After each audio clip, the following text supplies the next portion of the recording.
माझ्या महाराष्ट्रातील बांधवांनो, भगिनींनो आणि मातांनो, नमस्कार. जय महाराष्ट्र. पहिल्या प्रथम आपल्याला कल्पना आहेच की आज मी आमदारकीची शपथ घेतली. त्या मुख्यमंत्री पदाला या महिनाअखेरीस 6 महिने होत आहेत. आज आमदार झालो. हे सगळं काही मी करू शकतो आणि होतो आहे हे आपल्या सर्वांच्या आशीर्वादाच्या जोरावरती आणि शुभेच्छांच्या जोरावरती. साहजिकच आहे, या निमित्ताने मला सर्व राजकीय पक्षांचे, महाविकास आघाडीतल्या सर्व नेत्यांचे, आमदारांचे आभार मानायचे आहेत. कारण एका अत्यंत कठीण अशा परिस्थितीत, म्हणजेच कोरोनाबरोबर चाललेल्या युद्धाच्या परिस्थितीमध्ये निवडणूक होऊ न देता हे सगळं काही बिनविरोधपणाने पार पाडायला सर्वांनी मदत केली. त्यांना सुद्धा मी सगळ्यांना धन्यवाद देतोय. आणि आता पुन्हा जे आपले गेले काही दिवस सुरू आहे त्या विषयावरती येतोच. 17 तारखेला पंतप्रधानांनी जो लॉकडाऊन जाहीर केला होता, दुसरा तिसरा, त्याची मुदत संपली आणि परत पुढचे 15 दिवस म्हणजे 31 मे पर्यंत संपूर्ण देश आणि साहजिकच आहे आपला महाराष्ट्र सुद्धा हा लॉकडाऊनमध्ये आहे. आता तुम्हाला कदाचित असं वाटायला लागलं असेल की मी आलो म्हणजे लॉकडाऊनच जाहीर करतोय.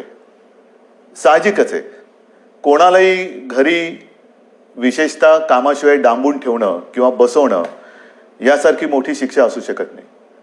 पण नीट समजून घ्या, मी कदाचित कोणाला आवडत असेल, कोणाला आवडत नसेल, की याच्याकडे काही उत्तरच नाही आहेत. हे लॉकडाऊन किती दिवस चालणार, किती काळ लॉकडाऊनमध्ये राहणार, याला काही उत्तर आहे की नाही, हा जो काही चक्रव्यूह आहे हा आपण भेदणार आहोत की नाही, उत्तर कोणाकडेच नाहीये. जगामध्ये कोणाकडे उत्तर नाहीये, आपल्या देशात सुद्धा कोणाकडे उत्तर नाहीये. आणि हे आता सगळ्यांना माहिती झालेलं आहे की जेव्हा एखाद्या युद्धात, विशेषतः ह्या युद्धामध्ये, युद्ध हे नेहमी शस्त्रानेच लढलं जातं. इकडे आपल्याकडे शस्त्र नाहीये. एक फक्त अंतर ठेवणं, स्वतःची काळजी घेणं आणि युद्ध जिंकणं, म्हणजे फार विचित्र आहे असे युद्ध. एकतर्फी नक्कीच नाहीये, कारण आपण पूर्ण ताकदीने युद्ध लढतो आहोत. पण लॉकडाऊन वाढवला का? काही अंशी बरोबर आहे, काही अंशी नक्कीच बरोबर आहे. आपल्याला सर्वांना कल्पना आहे की आजही देशात, विशेषतः महाराष्ट्रामध्ये रुग्णांची संख्या वाढते आहे. मुंबईमध्ये वाढते आहे, ठाणे परिसरात वाढते आहे, पुण्यामध्ये वाढते आहे, संभाजीनगरमध्ये आहे, नाशिकमध्ये, मालेगावमध्ये आहे. या ठिकाणी रुग्णांची संख्या वाढते आहे. आणि ही रुग्णांची वाढती संख्या बघितल्यानंतर साहजिकच आहे मनात प्रश्न निर्माण होऊ शकतो, मग आपण नेमकं करतो काय आहोत, आतापर्यंत आपण केलं काय. मी गेल्याही वेळेला आपल्याला सांगितलं होतं की एक गोष्ट नक्की, की जी काळजी आपण मार्चपासून घ्यायला लागलो, जवळपास आपण कर्फ्यू, संचारबंदीपर्यंत आलो होतो आणि त्याच्यानंतर देशभरात लॉकडाऊन जाहीर केला गेला. जर हे आपण केलं नसतं तर जो एक अंदाज आपल्या देशात, महाराष्ट्रात आणि मुंबईमध्ये किती आतापर्यंत रुग्ण झाले असते, किती आतापर्यंत त्याच्यात मृत्यू पावले असते, हा अंदाज नुसता बघितला तरी अंगावरती काटा उभा राहतो. आणि म्हणून मी मागेही आपल्याला म्हटलं होतं की अजूनही श्रृंखला आपण तोडली जरी नसली तरी एक गोष्ट नक्की, की त्याच्या वाढीवरती, गुणाकारावरती नियंत्रण आपण हे नक्की ठेवलेलं आहे. गतिरोधक म्हणून हा जो काही लॉकडाऊनचा काळ आहे त्याचा आपल्याला नक्की उपयोग झालेला आहे. मग आता किती काळ चालणार? नुसता लॉकडाऊनकडे बघून चालणार नाही. रेड, ऑरेंज, ग्रीन, रेडमध्ये सुद्धा कंटेनमेंट एरिया, हे असे जे काही आपण विभाग केलेले आहेत. ग्रीन झोनमध्ये आपण हळूवारपणाने जवळपास सगळं काही उघडायला परवानगी दिलेली आहे, ती अजूनही देत आहोत. आणखीनही तिथले निर्बंध हे येत्या काही काळामध्ये आपण आणखीन शिथिल करतो आहोत. ऑरेंज झोनमध्ये सुद्धा ही शिथिलता आणलेली आहे. रेड झोनमध्ये विशेषतः कंटेनमेंट एरिया आहे, तिथे मात्र अजूनही आपल्याला शिथिलीकरण करणं हे परवडणार नाही, नक्कीच नाहीये. उद्योगधंद्याच्या बाबतीत काय आहे, मी मुद्दाहून आज आपल्यासमोर थोडेसे आकडेवारी सांगणार आहे. काय काय झालेलं आहे, किती काय केलेलं आहे. पहिल्या प्रथम आरोग्यविषयक काय झालेलं आहे, नंतर उद्योगधंद्याच्या बाबतीत काय करतो आहोत. उद्योगधंद्याच्या बाबतीमध्ये सुद्धा तुम्हाला मुद्दामून मला सांगायचं आहे की नुसतं लॉकडाऊन नाही वाढवत आहोत, आपल्याला ही तारेवरची कसरत करायची आहे आणि ती करतो आहोत. एका बाजूला सुरक्षित राहण्यासाठी लॉकडाऊन म्हणजे सगळं काही थोडक्यात बंद, आणि दुसऱ्या बाजूला हळुवारपणाने काही गोष्टी आपण उघडतो. आजपर्यंत राज्यामध्ये साधारणतः 50,000 उद्योग सुरू करायला आपण परवानगी दिलेली आहे. हा आजचा आकडा आहे. आणि ह्या 50,000 उद्योगामध्ये जवळपास साधारणतः 5-1 लाख मजूर हे काम करायला लागलेले आहेत. तसं बघितलं तर राज्यामध्ये 70,000 उद्योग सुरू करायला आपण परवानगी दिलेली आहेच, पण 50,000 उद्योग हे प्रत्यक्ष सुरू झालेले आहेत. आपल्याला कदाचित हा जो काय एक रेड झोन मधला बेल्ट आहे, म्हणजे मुंबई, पुणे आणि त्याच्या आजूबाजूचा परिसर, इथे जे आपण राहतो आहोत, किंबहुना उदाहरणतः संभाजीनगर असेल, ज्या महापालिका आहेत त्यांच्या परिसरामध्ये आपण हे निर्बंध जरा कडक ठेवलेले आहेत, म्हणून आपल्याला ते जाणवत नाहीये. पण ह्या विभागामध्ये आपण उद्योगधंद्यांना परवानगी दिलेली आहेच, नक्की दिलेली आहे. हे करताना खास करून मला उद्योगांसाठी काही गोष्टी जाहीर करायच्या आहेत. कारण सगळीकडे आता एक ठप्प, म्हणजे ज्याला आपण म्हणतो ना, पॉजचं बटन दाबले गेले, जगच असं पॉज झालेलं आहे, सगळं ठप्प, काहीच होत नाहीये, इकडची गाडी तिकडे होत नाहीये. असं वातावरण असताना उद्या जे काय आपल्याला एक भरारी घ्यायची, नक्की घ्यायची भरारी घेणारच, कोणत्याही परिस्थितीत घेणार, तिकडे अजिबात मागे पुढे बघणार नाही. खरं म्हटलं तर आपल्या सरकारला आता 6 महिने होत आहेत. नवीन सरकार असताना नवीन स्वप्न आहेत आपली. आपण एक अर्थसंकल्प जाहीर केला काय, त्याच्यात नवीन नवीन गोष्टी जाहीर केल्या काय, आणि त्या अंमलबजावणीला सुरुवात करण्याच्या आधीच आपल्याला या संकटाला सामोरं जावं लागतंय. या ज्या काही सगळ्या आपल्या योजना आहेत, या योजना कोणत्याही परिस्थितीत आपण अंमलात आणणार म्हणजे आणणारच. त्या एका हिमतीने आपण पुढे जातो आहोत. परंतु नवीन उद्योग येण्यासाठी एक वेगळी स्पर्धा आहे. कोण काय करतंय, कोण काय आणखीन सुविधा देते. महाराष्ट्रापुरतं बोलायचं झालं तर आज आपण महाराष्ट्रामध्ये जवळपास 40,000 एकरपेक्षा जास्त जमीन ही नवीन उद्योगधंद्यासाठी राखून ठेवत आहोत. 40,000 एकरपेक्षा जास्त. त्याचप्रमाणे नवीन उद्योजक जे येणार आहेत, नवीन उद्योग जे परदेशातून येतील, किंवा आपले काही उद्योजक, आपले नवीन लोक काही नवीन उद्योग सुरू करू इच्छित असतील, ग्रीन इंडस्ट्रीज ज्याला आपण म्हणतो, म्हणजे प्रदूषण न करणाऱ्या इंडस्ट्रीज किंवा उद्योग, त्यांच्यासाठी सुरू करताना कोणत्याही अटीतटी त्यांना आपण ठेवणार नाही. परवानगीशिवाय तुम्ही उद्योग सुरू करा, फक्त अट एक, प्रदूषण करायचं नाही, अजिबात करायचं नाही. प्रदूषण करू नका, चला उद्योग सुरू करा, या आम्हाला पाहिजे, महाराष्ट्र तुमची वाट बघतोय. महाराष्ट्र हा नेहमी एक उद्योगशील आहे, सुधारणावादी आहे, म्हणून आपण नवीन जे उद्योजक येत आहेत त्यांच्यासाठी या अटीतटीचा सामना त्यांना करायला लागणार नाही, असं धोरण आपण बनवलेलं आहे. या नवीन उद्योजकांनो, या महाराष्ट्रामध्ये या. त्याचबरोबरीने साधारणतः पुढचे काही दिवस, म्हणजे असं म्हणतात की या कोरोना नंतर जग बदललं जाणार आहे, नक्कीच बदललं जाईल. कदाचित हे नवीन उद्योजक येणार असतील, ते म्हणतील आम्ही येऊ इच्छितो, पण आम्हाला तुमच्याकडे जमीन विकत घ्यायला आत्ता आम्हाला परवडणार नाही. ठीक आहे, तुम्ही या, भाडे तत्वावरती जमीन तुम्हाला देतो, भाडे तत्वावरती जमीन देतो, या, तुम्हाला मूलभूत सुविधा असतील त्या तुम्हाला देतो, अटीतटीचा सामना तुम्हाला करावा लागणार नाही.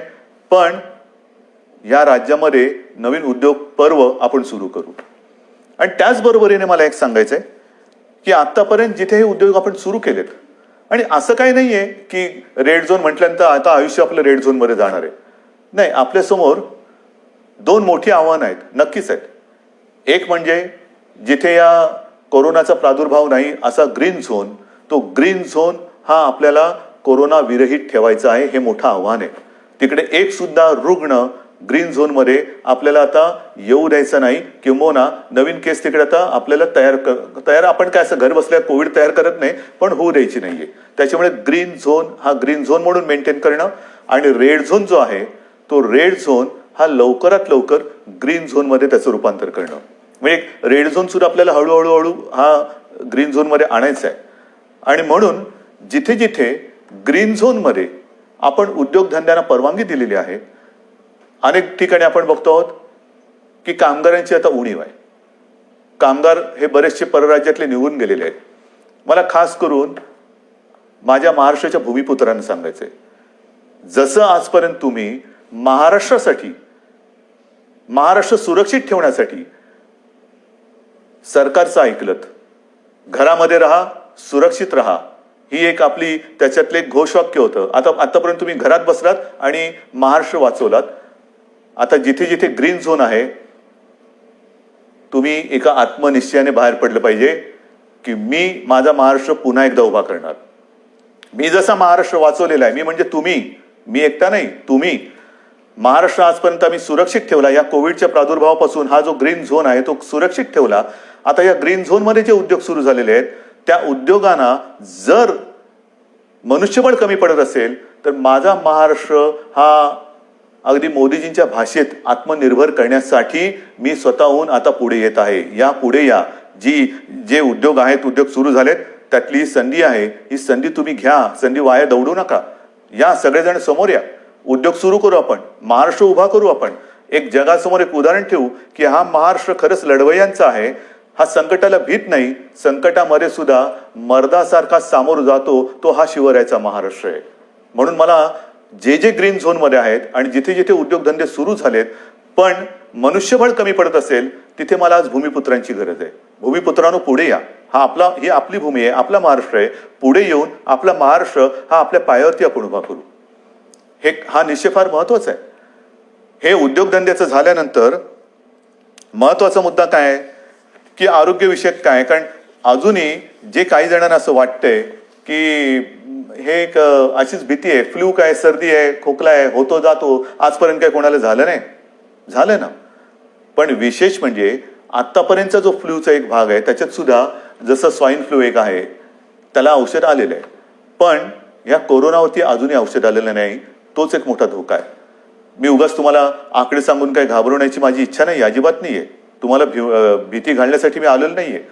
पण मुंबईमध्ये जेव्हा आपण सुरुवात केली त्यावेळेला जी परिस्थिती होती ती परिस्थिती बघितल्यानंतर आजची जी परिस्थिती आहे, आपण काय काय आरोग्य सुविधा केलेल्या आहेत. आपण, तुम्हाला कल्पना असेल, गेल्याही वेळेला मी बोललो होतो आणि आज संध्याकाळी मी जाऊन आलो. मी होतो, उपमुख्यमंत्री होते, बाळासाहेब थोरात होते, एकनाथ शिंदे होते, आदित्य पण होता बरोबर, आपले मुख्य सचिव होते, महापालिका आयुक्त होते आणि विशेष म्हणजे तिथे आपले आर्य राजीव जे MMRDA म्हणजे मुंबईतली मेट्रोचं काम आता जे अत्यंत चांगल्या पद्धतीने पुढे नेत आहेत, त्यांनी गेल्या 10-12 दिवसामध्ये ही सुविधा मुंबईकरांसाठी तिकडे उभारलेली आहे.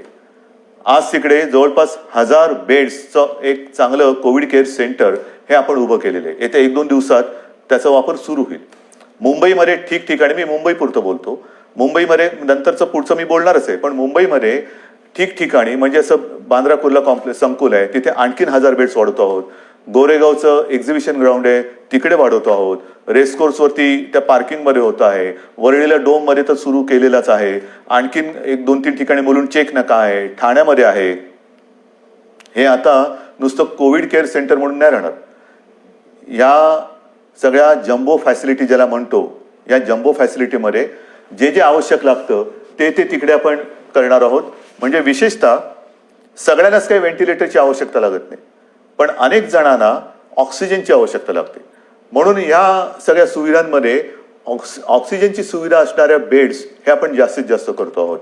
त्याचप्रमाणे काही ठिकाणी आपण अतिदक्षता विभागात म्हणजे ICU बेड्स हे सुद्धा उपलब्ध करत आहोत. ICU बेड्स म्हणजे हॉस्पिटलमध्ये तर आपण ते वाढवतोच आहोत, पण हॉस्पिटलच्या बाहेर ही जी काय आपण रुग्णसेवा किंवा सेंटर्स उभी करतो त्याच्यामध्ये सुद्धा ICU बेड्सची सोय आपण करतो आहोत. कदाचित ही काय अभिमानाची गोष्ट नाही, पण समाधानाची नक्की आहे की इतरत्र कुठेही नसेल अशी आरोग्य सुविधा आपण इथे निर्माण केलेली आहे आणि ती आरोग्य सुविधा आणखीन आपण पुढे वाढवत नेत आहोत. महाराष्ट्रामध्ये बोलायचं झालं तर महाराष्ट्रात आज मी आकडे घेऊनच बोलतोय, साधारणतः 1484 कोविड केअर सेंटर्स आहेत. 2,48,000 बेड वगैरे आहे, पण साधारणतः 2.5 लाख रुग्णशय्या ह्या आयसोलेशन म्हणजे ऑक्सिजन सह ह्या आज महाराष्ट्रामध्ये आपण उपलब्ध करत आहोत. 2.5 लाखाच्या आसपास. आज एक गोष्ट साहजिकच आहे, हे संकट एवढं मोठं आहे की काही वेळेला असं वाटतं की रुग्णांना बेड मिळत नाहीये. याचं कारण रुग्णांची थोडीशी संख्या ही वाढती अशी वाटत असली तरी देखील आज आपण स्वयंपूर्ण होण्यासाठी किंबहुना पुढच्या महिन्यात साधारणतः किती रुग्ण होऊ शकतील ह्याची एक दक्षता घेऊन आपण ही सुविधा वाढवतो. डॉक्टर्स येत आहेत, नर्सेस येत आहेत. मध्यंतरी मी आपल्याला माहिती आहे कोविड योद्धा म्हणून सगळ्यांना एक आवाहन केलं होतं. त्याच्यात सुद्धा काही हजार लोक म्हणजे महिला पुरुष हे मदतीसाठी धावून आलेले आहेत. मला अजूनही पाहिजेत. याचं कारण का? कारण नवीन सुद्धा जे आलेले आहेत ते आणि आत्ता आहेत ते, जसं गेल्या वेळेला मी आपल्याला बोललो होतो की पोलीस थकतायत, पोलीस आजारी पडतायत. काल परवा एका चांगल्या अधिकारीचा मृत्यू झालेला आहे. त्याच्यानंतर गडचिरोलीमध्ये नक्षलवाद्यांशी लढता लढता 2 पोलीस आपले तिकडे शहीद झालेले आहेत. हे सगळे ताणतणाव आहेत आणि ह्या ताणतणावामध्ये हे लोक आजारी पडण्याची वाट न बघता, मला तर कोणीच आजारी पडायला नको आहे, आजारी पडण्याची वाट न बघता ह्यांना वेळोवेळी जर का आपण विश्रांती देत गेलो तर आपण सहजगत्या या संकटावरती मात करू शकू. म्हणून मला अजूनही कोविड योद्धा पाहिजेत. ज्यांची रुग्णसेवा करण्याची इच्छा आहे, तयारी आहे, त्यांनी सगळ्यांनी या युद्धामध्ये स्वतःहून पुढे आलं पाहिजे. याचं कारण असं की आज देखील मुंबई असेल, ठाणा असेल, पुणा असेल, संभाजीनगर या ज्या काही महापालिका आहेत तिकडे नाही म्हटलं तरी जो आपण कंटेनमेंट एरिया म्हणतो, म्हणजे जिथे एखादा रुग्ण सापडला तर त्याच्या आसपासचा काही परिसर आपण सील करतो. मग एक आपण साधारणतः शोध घेतो की याच्या अतिशय निकटच्या संपर्कात कोण आलेले आहेत, मग त्यांची चाचणी घेतो आणि त्याच्यानंतर आपण मग त्यांना क्वारंटाईनमध्ये किंवा लक्षणं जर असतील किंवा लक्षणं नसतील मग टेस्ट घेऊन त्यांना आपण आयसोलेशनमध्ये ठेवतो. किंबहुना जर लक्षणं असतील तर त्यांच्यावरती उपचार सुरू करतो. एका गोष्टीचा मला एक मुद्दाहून तुम्हाला मला आकडा द्यायचा आहे की आज आपण एक आकडा बघत असतो की महाराष्ट्रामध्ये किती रुग्ण आहेत, मुंबईमध्ये किती रुग्ण आहेत. महाराष्ट्राचा आकडा तुम्हाला माहिती आहे, मुंबईचाही तुम्हाला माहिती आहे, पण ह्याच्यामध्ये रोजचा वाढणारा आकडा आपण बघतो, त्यातून बरे होऊन घरी जाणारा आकडा आपल्या लक्षात येत नाहीये. म्हणजे साधी गोष्ट आहे, जर का मुंबईपुरतं बोलायचं झालं तर साधारणतः मुंबईमध्ये आज 19,967 रुग्ण पॉझिटिव्ह आहेत. पण हा 19,500चा जो काय आकडा आहे त्याच्यामधले साधारणतः 5,000 रुग्ण हे बरे होऊन घरी पण गेलेले आहेत. म्हणजे 19,000 वजा 5,000 झाले. दुर्दैवाने काही मृत्युमुखी पडलेले आहेत. याचा अर्थ असा की लवकर जर का आले आणि व्यवस्थित त्यांच्यावरती उपचार केला गेला तर बरे होऊन घरी जाणारे रुग्ण सुद्धा आहेत. काही रुग्ण तर मी मागेही आपल्याला बोललो होतो की 80% आसपास रुग्ण हे असेही आहेत की ज्यांच्या टेस्ट पॉझिटिव्ह येतात पण त्यांना कोणतीही लक्षणे दिसत नाहीत. असे रुग्ण सुद्धा आहेत. तर ह्या सगळ्या गोष्टीचा विचार करून आपण आरोग्य सुविधा वाढवतो आहोत, ॲम्ब्युलन्सेस वाढवतो आहोत. संपूर्ण महाराष्ट्रभर जिथे जिथे आवश्यकता आहे तिथे तिथे आपण या आरोग्याच्या सुविधा वाढवत आहोत. आणि एका बाजूला या आरोग्य सुविधा वाढवत असताना उद्योगधंद्यांच्या बाबतीत सुद्धा मी सांगितलं की 50,000च्या वरती उद्योगधंदे सुरू झालेले आहेत. म्हणजे असं काही नाही की सगळं काही ठप्प होऊन बसलेलं आहे. जे अनेक जण मला विचारतात की काय हो महेर, तुम्ही लॉकडाऊन उठवत नाही, किती काळ असं बसायचं. मगाशी मी तुमच्याशी बोलत होतो, याच्यात काय आहे, नुसतं सर्दी खोकला ताप तर येईल, आणखीन काय होईल, फ्लू काय कोणाला होत नाही असं नाहीये. जे गांभीर्य आहे ते या गोष्टीचं हेच आहे की जे गंभीरपणाने आजारी पडतात त्यांच्यावरती इलाज नाहीये. आणि एक क्षण असा धरून चला की आपण लॉकडाऊन उठवून टाकतो लॉकडाऊन आजपासून. या सगळेजण इकडे तिकडे ये जा करा, काही करा. ही साथ जर का पसरली तर इतर देशामध्ये काय काय होते, ब्राझीलमध्ये काय झालं, ब्रिटनमध्ये काय झालं, अमेरिकेत काय चाललेलं आहे, इटलीमध्ये काय चाललेलं आहे, काय झालेलं आहे. मला हे कोणत्याही परिस्थितीत महाराष्ट्रात होऊ द्यायचं नाही आणि मी होऊ देणार नाही, अजिबात होऊ देणार नाही. मी टीकेचा धनी होईन. मी तुम्हाला मागेही बोललेलो आहे, महाराष्ट्रासाठी वाईटपणा घ्यायला माझी तयारी आहे, पण जे जे मला पटतं ते महाराष्ट्राच्या हिताचं मी करणार म्हणजे करणारच. आणि म्हणून जो रेड झोन आहे तिकडे मी अजूनही उद्योगधंदे पूर्णपणे उघडायला का देत नाहीये की क्षणभर धरून असं धरून चाला की उद्योगधंदे उघडले आणि ही साथ त्यांच्यात घुसली. आजच मजूर आपापल्या घरी निघून गेलेले आहेत. म्हणजे उद्योगधंदे सुरू होतील आणि त्या मजुरांमध्येही साथ जर घुसली तर काही तर जीवानिशी जातीलच, आजारी तर पडतीलच. आणि मग त्यावेळेचा अघोषित जो लॉकडाऊन असेल तो किती काळ चालेल त्याचं उत्तर आपल्याकडे कोणाकडे नसेल.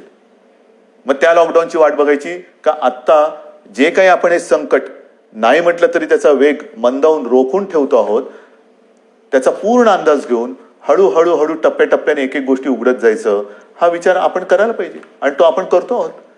आणि तो जर का आपण करत नसतो तर तुम्ही एवढे सगळे जण या सरकारच्या सोबत राहिल्याच नसतात. इतर राज्यांमध्ये जाणारे जे मजूर आहेत त्या सगळ्या मजुरांची आजपर्यंत आपण अगदी व्यवस्थित काळजी घेत होतो आणि घेतली. दिवसातनं मी तुम्हाला सांगितलं की किमान 5.5-6 लाख मजुरांना आपण दिवसातनं 3 वेळा हे जेवण देतो. म्हणजे सकाळीचा नाश्ता ब्रेकफास्ट आणि दुपारचं आणि रात्रीचं जेवण, त्यांच्यासाठी आपण या सगळ्या योजना करत होतो. पण बरेच जण असं म्हणायला लागले की आम्हाला घर जाना है, गाव जाना है. तेव्हाही मी त्यांना वचन दिलं होतं की तुम्ही चिंता करू नका, आम्ही इतर राज्यांशी बोलतो आहोत, केंद्राबरोबर बोलतो आहोत. जसजशी सोय होईल तसतसं आम्ही तुम्हाला तुमच्या घरी तुमच्या राज्यात पाठवण्याची सोय करतो आहोत आणि ते पाठवल्याशिवाय आम्ही राहणार नाही. आणि त्याच्याप्रमाणे आज जवळपास मला वाटतं 5-1 लाख मजुरांना आपण ट्रेननी आणि बसेसनी हे इतर राज्यात अत्यंत नियंत्रित पद्धतीने हे पाठवलेलं आहे, कुठेही खळखळ होऊ न देता. पण मला एक काय सांगायचंय की हे सगळे जे काही इतर राज्यातले मजूर आहेत, रस्त्यावरनं चालतायत, अजूनही काही ठिकाणी आहेत, कशाला चालता, क्यों चल रहे? आपके लिए हम पूरी कोशिश नहीं, शुरुआत तो हुई है. ट्रेन से आप जा रहे हैं घर, बस से जा रहे हैं, तो ऐसे रास्ते पे मत चलो, रास्ते पे नहीं चलना. बीच में कोई फिर एक्सीडेंट कभी होता है, क्यों कर रहे हो ये सारी चीजें? आपके लिए हर एक राज्य के लिए ट्रेन की सुविधा शुरू हो गई है, बस की सुविधा शुरू हो गई है. आप जहां भी हो वहीं पर रुके. हमारे पूरे स्टेट में अलग अलग जिलों में डिस्ट्रिक्ट में कलेक्टर्स है, उनके सब साथी है, आपका इंतजाम वो कर रहे हैं, ठीक से कर रहे हैं. और जब भी ट्रेन की सुविधा, जैसे रोजाना कुछ ट्रेन चल रही है, कुछ उत्तर प्रदेश में जा रही है, बिहार में चल रही है, पश्चिम बंगाल में जा रही है, राजस्थान जा रही है, गुजरात जा रही है, जैसे जैसे वो आती जाएगी हम आपको भेज रहे हैं. बेताब ना होना, काही गरज नाहीये. तुम्हाला आम्ही पूर्णपणे सुरक्षितपणाने तुमच्या राज्यात आम्ही सोडतो आहोत. आणि आजपर्यंत मी म्हटलं ना की एवढे मजूर हे महाराष्ट्रातून त्यांच्या राज्यात गेलेत, त्यांच्या घरी पोहोचलेत, बसेसने आपण पाठवलेले आहेत. आणि विशेष म्हणजे त्यांच्याकडनं आपण कुठेही तिकीट्स नाही घेतलेली. मुख्यमंत्री सहायता निधीतून त्यांचा खर्च केलेला आहे. काही संस्था पुढे आलेल्या आहेत, त्यांनी त्यांचे पैसे दिलेले आहेत. त्यांना हे, कारण हे गरीब आहेत, काम करणार आहेत, तळहातावरती पोट असणार आहेत. तळहातावरती पोट असल्यानंतर जर त्यांची रोजची मेहनत ही होणार नसेल किंवा काम मिळणार नसेल तर यांच्याकडे तिकिटाचे पैसे कुठून येणार? म्हणून त्यांना आपण आपल्या सरकारच्या माध्यमातून, सरकारच्या खर्चाने आपण त्यांना पाठवत आहोत. हे झालं त्या राज्यात जाणाऱ्या लोकांचं. मग आता मी येतो माझ्या आपल्या राज्यातल्या लोकांकडे. मुंबई म्हटल्यानंतर साहजिकच आहे, कोकण आणि पश्चिम महाराष्ट्र इथे राहणारे लोक खूप आहेत. तेही मागे लागलेत. हे काय तुम्ही त्या राज्यातल्या लोकांना पाठवता, आम्ही काय केलंय, आम्हाला कधी घरी पाठवणार? अरे तुम्ही तर आपले आहात. आजपर्यंत तुम्ही सहकार्य केलेलं आहे, तुम्हालाही हळूहळू मी पाठवतो घरी. पण आज थोडे अस्वस्थ नका होऊ. कारण आजपर्यंत कोकण म्हटल्यानंतर मला माहिती आहे, हा आंब्याचा सीझन, काजूचा सीझन, सगळा एक कोकण म्हणजे गंमत असते. या मोसममध्ये कोकणात जाणं, फणस आहे, मजा असते. कोकणामध्ये जाणं हे या दिवसात सुट्टी, मग कोणाचे आजी आजोबा असतील, कोणाचे मामा मामी असतील, काका काकी असतील, सगळे नातेवाईक असतात, त्यांच्याकडे जायचं, गावातल्या घरात राहायचं, आंबे खायचे, गंमत असते. पण ह्या उन्हाळ्यात ती गंमत नाहीये. मी आपल्याला सगळ्यांना मुद्दामून एक विनंती करतो की कृपा करून आपण तरी रस्त्यावरनं किंवा इकडून तिकडून असे जाऊ नका. कारण मुंबईमध्ये आपण काळजी घेतो आहोत, प्रत्येक जिल्ह्यात आपण काळजी घेतो आहोत, पण प्रत्येक जिल्ह्यात आरोग्य सुविधा ज्या आहेत त्यांची एकूण जर का मर्यादा बघितली, आणि काही जिल्हे हे कोविड मुक्त आहेत, आज सुद्धा तिकडे प्रादुर्भाव झालेला नाही, ते आपल्याला तसेच ठेवायचे आहेत. जर आपल्याला लवकरात लवकर या लॉकडाऊन मधून बाहेर यायचं असेल तर पहिलं म्हणजे जे आपले ग्रीन झोन आहेत, जिकडे कोविडचा प्रादुर्भाव नाही, हे जिल्हे, हे विभाग आपल्याला ग्रीन झोन म्हणूनच ठेवावे लागतील. म्हणून आपण सुद्धा घरी जाताना असेच उठून निघू नका. आपल्याला सुद्धा जर जायचं असेल, खरंच पहिलं जायचं आहे का थोडे दिवस थांबून आपण जाऊ शकता, थोडा धीर धरला तर सगळ्यांनाच बरं होईल. आपण इथून तिथे जाणार, काही ठिकाणी जसं आता उदाहरणार्थ रत्नागिरी आहे, इतर काही ठिकाणी आहेत, इथे आपल्याकडनं काही गेलेले लोक आहेत, ते पॉझिटिव्ह निघाले. झालं, एक केस तिकडे आली, मग तिकडे पुन्हा ते कंटेनमेंट झोन आला, हे आलं, ते झालं. म्हणजे आतापर्यंत जिकडे काही नाहीये तिकडे हा सगळा नसता खटोटोप आला. तर म्हणून मला असं वाटतं थोडंसं धीराने जाऊया. एक नियंत्रित पद्धतीने जसं आपण इतर लोकांना पाठवतो आहोत परराज्यातले काही लोक आपण आपल्याकडे घेतो आहोत. आता तर परदेशातून आपल्याकडे येणारी लोक सुद्धा सुरू झालेली आहेत. हाय, हळूहळू आता जग हालचाल करायला लागलंय. असं काही नाही की सगळे ठप्प बसलेत. परदेशातली लोक आपल्याकडे परत येत आहेत. आपल्याकडची काही जी अडकलेली लोक ती परदेशात त्यांच्या देशात जात आहेत. रोजची थोडी विमानं सुरू झालेली आहेत. पण इथले तिथे आणि तिथले इथे आल्यानंतर क्वारंटाईन म्हणजे विलगीकरण हे फार महत्वाचं आहे. विलगीकरण, कारण आपण जर का कळत न कळत हा व्हायरस आपल्यासोबत नेत असू तर आपल्यापासून, मी जसं मगाशी म्हटलं ना की काही जणांना ह्याचा प्रादुर्भाव झालाय पण लक्षातही येत नाही एवढं चांगल्या पद्धतीने ते त्याचा प्रतिकार करतायत. म्हणजे लक्षणं नाही आहेत आणि कोणत्याही औषधाशिवाय ते बरेही होत आहेत. परंतु त्यांना जरी काही झालं नाही आणि होऊ नयेच तरी वाहक म्हणून ते काम करू शकतात. म्हणजे त्यांना काही नाही झालं आणि गेला घरी आणि कळत नकळत व्हायरसचा प्रादुर्भाव झाला असेल तर तो तिकडे दिला व्हायरस, म्हणजे तो इकडचा व्हायरस तिकडे गेला आणि जो तिथे नाहीये तो पसरून ठेवला. म्हणून मला माझ्या खास करून कोकणातील बांधवांना, माता भगिनींना सगळ्यांनाच सांगायचंय, पश्चिम महाराष्ट्रातल्या सगळ्या बांधवांना भगिनींना सांगायचंय की कृपा करून घाई गडबड करू नका, अस्वस्थ होऊ नका. हे थोड्या काळापुरती ही परिस्थिती आहे, तिच्यावरती आपण मात करतो आहोत, मात करणार आहोत. आपले कुटुंबीय आहेत, आप्तजन आहेत, त्यांच्या सुरक्षेसाठी जर का आपण आपलं हे जाणं थोडंसं थांबवलं आणि काही दिवसानंतर जर जाण्याचा विचार केला तर महाराष्ट्रावरती, तुमच्या कुटुंबियांवरती फार मोठे उपकार आपले होतील. म्हणून कुठेही अस्वस्थ होऊन लगेचच्या लगेच जर जाण्याची गरज नसेल तर पुन्हा मी सांगतो की कृपा करून आपल्या घरी जाण्याची म्हणजे गावी जाण्याची घाई करू नका. आता पुन्हा मी थोडंसं एक सांगणार आहे की अनेक जण आता म्हणायला लागलेले आहेत की कोरोनासोबत जगायला शिका. म्हणजे काय करायचं? आमची तयारी आहे कोरोनासोबत जगायची, पण कोरोनाची तयारी का आम्हाला त्याच्यासोबत जगू द्यायची? कोरोना जर का तयार नसेल तर आपण कसं त्याच्यासोबत जगणार? पण हे जगणं जर का अनिवार्य असेल तर काही गोष्टी, म्हणजे कोरोना नंतर जग बदलेल, नक्की बदलेल. काय बदलेल? तर कोरोना नंतर आपल्याला जसं आपण म्हणतो ना की आजपर्यंत घरात राहा आणि सुरक्षित राहा, आता आपल्याला नवीन एक वाक्य घ्यावं लागेल. घरात राहा, सुरक्षित राहा हे झालं, पण घराबाहेर राहताना सावध राहा. नेहमी आपल्याला एक सावधानता बाळगायला पाहिजे.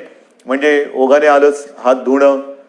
अनेक ठिकाणी मी असंच बघितलेलं आहे, कारण उन्हाळा आहे, घाम तर येतोच, मग आपण काय करतो, मास्क बाजूला करतो आणि हाताने रुमालाने तोंड पुसतो, बाजूला ठेवतो. तोच धोका आहे. पहिली गोष्ट, हात सतत धुत राहायचं. कारण नसताना किंबहुना शक्यतोवर तोंडाला, चेहऱ्याला हात लावायचाच नाही. कारण हा जो व्हायरस आहे अजूनही त्याच्यावरती संशोधन सुरू आहे. किती काळ, कुठल्या पृष्ठभागावर तो किती काळ जिवंत राहू शकतो. समजा एखाद्याच्या शिंकेतनं, खोकल्यातनं, बोलण्याच्या एका त्या तुषारातून तो कुठे पडला असेल, त्याला हात लागला आणि तो कळत नकळत पुन्हा आपल्या डोळ्याला लागला तर डोळ्यातनं तो शरीरात जाऊ शकतो, नाकाला लागला, तोंडाला लागला. म्हणून ह्या ज्या काही गोष्टी आहेत ह्या आपल्याला अशाच ठेवून पुढचे काही दिवस, काही महिने हे सावधतेने राहावंच लागेल. या सगळ्या ज्या गोष्टी मी तुम्हाला सांगतो आहे, या गोष्टी ह्या फार महत्वाच्या आहेत. इतके दिवस तुम्ही जी शिस्त पाळली ती शिस्त मला थोडी जास्त पाहिजे, कडक पाहिजे. कारण आज देखील जो कंटेनमेंट एरिया आहे किंवा रेड झोन आहे, कारण नसताना लोक बाहेर पडत आहेत. नका पडू. त्याच्यानंतर अजून देखील धार्मिक सण, उत्सव, धार्मिक जमाव यांना कुठेही परवानगी आपण दिलेली नाही, देऊ शकत नाही. कारण जेवढी गर्दी होईल तेवढा हा धोका अधिक वाढणार आहे, अधिक पसरणार आहे. आणि म्हणून सावध राहामध्ये दोन हात अंतर ठेवून, 2 हात दूर राहिलेलं बरं. तसं 2 हात दूर राहून एकमेकापासून आपल्याला राहायचं आहे. तोंडावरती मास्क तर लावायचा आहे, हात सतत धुवायचे आहेत. आणि सरकारच्या सूचना, म्हणजे 31 तारखेपर्यंत जरी लॉकडाऊन हा असा असला तर ह्या गतिरोधक आहे. आजपर्यंत ग्रीन झोनमध्ये जवळपास सगळी बंधने आपण शिथिल केलेली आहेत. महत्वाचा मुद्दा, या ठिकाणी आता हळुवारपणाने काही दुकानं सुद्धा आपण उघडायला परवानगी देऊ येत्या काही काळामध्ये. कोणतीही गोष्ट ही सुरू करण्यापूर्वी आम्ही असं ठरवलंय, सरकारने असं ठरवलेलं आहे की जनतेला पूर्ण कल्पना द्यायची. कारण काही गोष्टी तुम्हाला कल्पना आहे, आपण उघडायला परवानगी दिली आणि ही जी काही झुंबड उडाली पुन्हा सगळं बंद करावं लागलं. काही देशांमध्ये हेही झालेलं आहे की लॉकडाऊन उठवला, झुंबड उडाली, साथ वाढल्यानंतर पुन्हा सगळं बंद करावं लागलं. तसं नाही करायचं. आपल्याला शांतपणाने एखादी गोष्ट आपण सुरू करू, ती सुरूच ठेवायची. एखादी गोष्ट म्हणजे जसं मार्केट असेल, दुकानं असतील, आणखीन काही गोष्टी असतील, उद्योगधंदे असतील, एवढ्या शिस्तीने ते आपल्याला पुढे चालवायचे आहेत की एकदा सुरू केलेली गोष्ट पुन्हा थांबवण्याची वेळ येता कामा नये. आणि म्हणून तुम्हाला मी मध्ये मध्ये सूचना देत राहीन. काही काही गोष्टी सुरू करण्यापूर्वी, जसं आता उदाहरण आज 18 तारीख गेली, जून महिना म्हणजे शैक्षणिक वर्ष सुरू होणार. अजूनही काही जणांच्या परीक्षा राहिलेल्या आहेत. परीक्षांचं काय करणार? शाळा कशा सुरू करणार? शैक्षणिक वर्ष सुरू कसं करणार? ऑनलाईन सुरू करणार का प्रत्यक्ष शाळा सुरू करणार? हे सगळे मोठे विषय आहेत, मोठे विषय आहेत. आणि कोणत्याही परिस्थितीत शैक्षणिक वर्ष आपल्याला वाया जाऊ द्यायचं नाही, जाऊ देऊच शकत नाही आपण. शाळा कशा सुरू करायच्या, त्याच्यात खबरदारी काय घ्यायची, शिक्षण कसं सुरू करायचं, शाळा कॉलेजेस आली, ऍडमिशन्स आल्या, कशा करायच्या, कुठे आपण काय करू शकतो, याही विषयी आपला विचार सुरू आहे. आणि माझी तर इच्छा अशी आहे की हे जे संकट आहे हे कोणत्याही परिस्थितीत आपल्याला पावसाळ्यापूर्वी संपवायचे. पावसाळ्यापूर्वी हे संपवायलाच लागेल.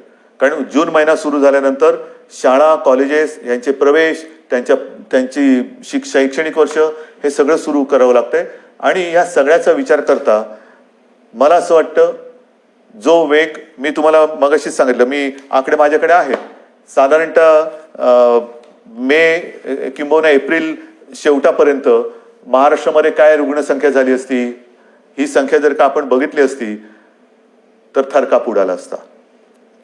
मे मध्यामध्ये काय संख्या होऊ शकली असती, काय संख्या होऊ शकते, मे एंडला काय होऊ शकते, हे जे आकडे आपल्या समोर शक्यता म्हणून येत होते किंवा येत आहेत, ते बघितल्यानंतर हे थरकाप उडवणारे आकडे.